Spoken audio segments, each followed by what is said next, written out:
Hello and welcome back to HardReset.Info. In this video I'll be showing you how to open apps in the pop-up view on Samsung Galaxy S25. Let's begin. So all you have to do is simply open an application that you want to open, then you want to go into your tabs menu and you want to simply click the app icon. And here we simply click open in pop-up view. And now, as you can see, we can move it around, we can minimize it, so we have this little icon here,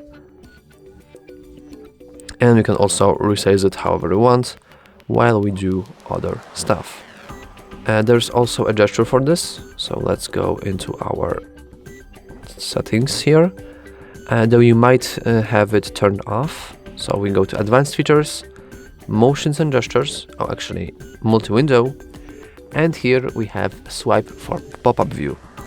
So now we can enable it, and as you can see we can also increase the corner area, as for me it is by default very small. And now if we do this, we can automatically get our window in pop-up view in no time. And that's all for this video. If you found it helpful, please remember to like and subscribe. Thanks for watching.